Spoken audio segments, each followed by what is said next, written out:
Tumbleweed Skies, Chapter 2. In this chapter, label the characters. So you'll look at the pictures. We have Uncle Roger, Daddy, Mother Appleby or Grandma, and Ellie. So beside the number, look at the picture and write the correct name. So in your notebook, write number 1, 2, 3, and 4 with the correct names as you listen. Daddy stood there staring at her, looking helpless and beaten.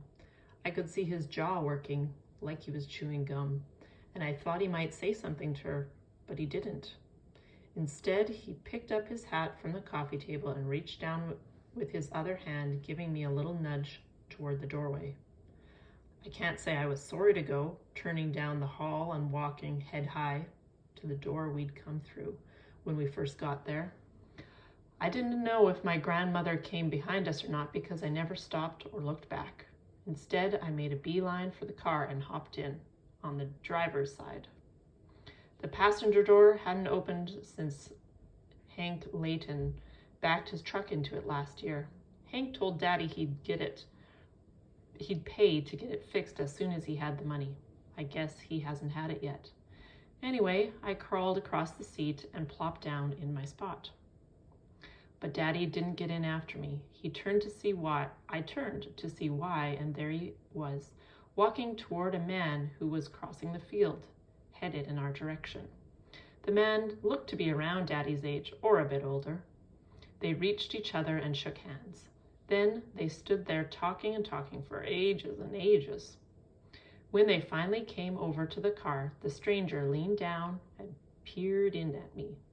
"Ellie, this here is your Uncle Roger," Daddy said. I said hello and tried not to show my surprise at the way he looked. Most of him was tan good and dark from working in the sun, but the left side of his face was all wrinkled and puckered and as pale as a frog's belly. "How you doing there, Ellie?" "Fine, thank you, sir." I made my mouth smile. "Uncle Roger?" Daddy reminded me. "Uncle Roger," I said. "I reckon you're wondering what happened to my face," Uncle Roger said.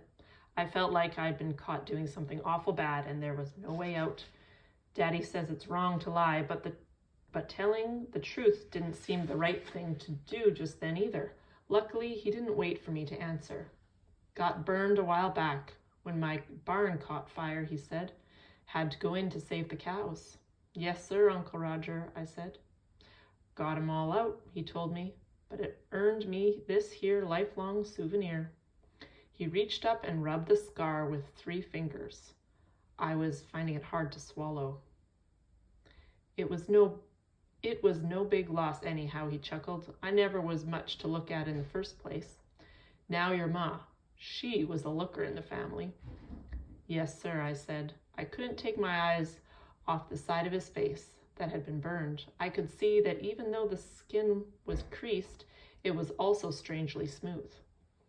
"You remember that your mum was your Uncle Roger's little sister?" my father said. It hadn't occurred to me one way or the other, but I nodded and finally managed to pull my eyes away from my uncle's face. "Anyway, it was good to see you again, Roger," Daddy was saying. He began to add that we'd better get moving along, but Uncle Roger spoke up. "Be a darn shame to head off right now. Why, it's mealtime, and besides that, there's nowhere to put up overnight in these parts. Unless you want to put yourself at the mercy of Mrs. Minabo and her boarding house, and I don't recommend that.